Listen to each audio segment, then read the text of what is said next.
Il y a des traditions de mépris dans la pensée romaine vis-à-vis des Juifs, mais il n'y a pas une civilisation anti-juive qui se bâtit. Alors qu'avec le christianisme, il y a des civilisations anti-juives qui naissent et qui s'installent.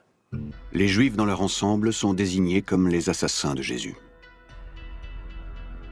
Et Judas, ce n'est pas n'importe quel homme, et ce n'est pas n'importe quel nom, puisque Judas, ça signifie juif en quelque sorte, ou judée si vous voulez, et de faire de juif celui qui trahit Jésus est une trouvaille absolument extraordinaire, puisque c'est une manière de criminaliser les Juifs. Et donc, la question est, comment le christianisme, en tant que religion d'État, va se comporter et agir envers ceux qui ne partagent pas la même foi?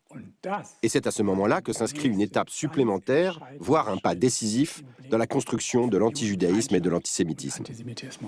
C'est à partir de ce moment-là qu'une condition, qu'une catégorie juridique particulière a commencé à s'établir. Ils étaient bien des citoyens avec des droits particuliers, mais avec des droits limités qui ne les rendaient pas équivalents à ceux des autres populations chrétiennes. C'est comme ça que ça commence, en fait, le statut d'échéance des Juifs. C'est une construction au fil des siècles aussi. Les Juifs doivent être protégés au sein de la société chrétienne parce qu'ils sont ce qu'il appelle des fossiles vivants.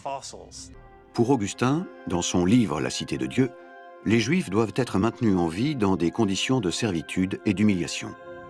Un statut qui doit témoigner de ce qu'il en coûte de ne pas avoir reconnu Jésus comme le Messie.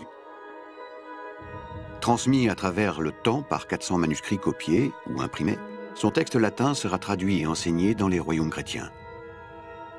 Durant plus de 1000 ans, sa doctrine servira de référence pour les politiques anti-juives en Europe.